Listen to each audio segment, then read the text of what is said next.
Now the scientists caught a few more rats, put them in another cage, and as before they provided enough food and drinks, and as before the rats were also very happy. I mean, who would suddenly provide food and drinks free of charge? Because normally they would have to fight for it, right? So they ate and they drank, and as before, after a while they got restless. And they began to explore the inside of the cage. They scratched and they bit, they pressed. But there was nothing else inside the cage except for food and drinks and, of course, rats. So in the end, my dear friends, what did they do? They began to get really naughty with each other. They fought with each other. They got so ferocious. They damaged the inside of the cage until it was all torn, damaged. Food and water was all over the place. And not only that, they began to act in a very ferocious manner. They beat and they scratched, and there was blood all over the cage. So what can you deduce from this? Based on this experiment, the scientists concluded that intelligent creatures like rats and human beings and children behave in a way we call aggressive when they are bored. Somebody said just now when they are bored. Yes, it's true. It's true. When they have nothing to do, then trouble is going to happen. So that was the second cage. Now the psychologists, the scientists in this case, caught another group of rats and put them in another cage. And this time they got a little bit nasty. What they did was they placed wires at the base of the cage. And these wires were connected to a switch. So what happened was, every time a scientist turned on the switch, there will be electric currents that flowed into the wire. So now you see why this experiment cannot be done on children. It's unethical, you see. This experiment was done years ago.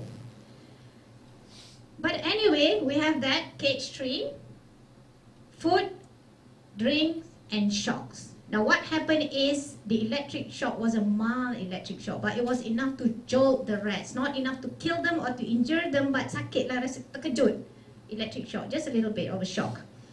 So now what happened was, what they did next was, these scientists put all the rats into a big cage, a giant cage, where it is possible for these rats to choose between cage 1, cage 2, and cage 3. So my question is, when all the rats could choose between these 3 cages, what's their favorite cage? How many of you think they love cage 1 best? How many of you think they like cage 2? How many of you think they like cage 3 best? The majority wins. Actually, they love cage 1 best. Now, the next question is the most important thing I want to ask you. What they did was they removed the first cage. No more cage 1. Now we only have cage 2 and cage 3. So can you guess which cage they prefer? Between cage 2 and cage 3, how many of you think the rats preferred cage 2? How many of you think they prefer cage 3? But actually they prefer cage 3. Does that come as a surprise to you? Absolutely. Why? Because we would think that they wouldn't be miserable, they wouldn't want to be miserable, but actually they did go to cage 3. You know why? The conclusion based on this experiment was that intelligent creatures like rats, humans and children, yes, we are intelligent creatures, aren't we? We prefer to have something happening to us than nothing at all. It doesn't matter if it hurts us, if it makes us miserable, but at least it makes life worth living.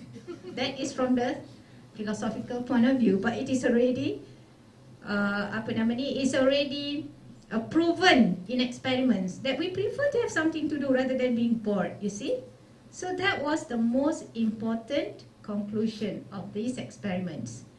Now, of course, you begin to wonder, is it really true? Because this is rats, isn't it? This is rats. How sure are we that human beings and children, especially in particular, would behave in this manner? So I want to tell you another story. I like to tell stories because I think it's the way we humans, our brains work better, we remember things better when we are told stories rather than statistics. You see, once upon a time there was this family, okay, husband and wife and 2 children, and they were quite wealthy, up and coming, doing well in their careers, and they live in a big house. It was a 3-story house. Upstairs, ground floor, as well as the basement. Now, this pair of husband and wife, they love their 2 boys very much. They have 2 children, ages 9 and 11. How many of you have boys here? How many of you are not yet married? Or are married but do not have children? Okay, you're still at the right place. Please don't go away. Because the reality is that although we do not have children of our own, we do play that role as parents to other children, our nieces, nephews, directly or indirectly, okay? So the thing is that this couple really loved their children very much, the 2 boys. So what they did was, at the basement of the house, they made it so special that they provided everything. And I mean everything for these 2 boys. Everything that they possibly could ask for, their parents provided for them. But this couple had a little problem. What was the problem? The problem was that these 2 boys loved to fight. They love to fight. Does that sound familiar too? Yes. And especially when they have guests coming to their house. You see, this couple, they love to have friends over, people from, this is what we call these days networking, right? It's not enough that you meet at the office. You want to ask people to come over in an informal way to meet and greet and so on. So it was so bad because it came to the point where their social life was threatened. I mean, it is embarrassing, isn't it? Having friends over, having associates over, and that is the time when your kids choose to fight. And I'm not talking about fighting as in a gentle fight, as in ferocious fight, just like the rest just now, almost. So they were quite desperate, and they came to see a psychologist. And the psychologist said, well, we are so used to observing rats' behavior. We're not sure if we could help you, but we will try anyway. So what they did was, one night, this couple had already invited some guests over, okay? And the psychologist decided to come on that particular night. And they told the couple, whatever you do, act normal. This is not an easy way, isn't it? You know that people are observing you and you're supposed to act normal, but anyway, that was what they were supposed to do. And the psychologists divided themselves into 2 groups. One group stayed with the couple upstairs, and another group went downstairs to observe the 2 boys, what they were up to. Now, the dinner was supposed to begin at 7 p.m. when people were supposed to arrive.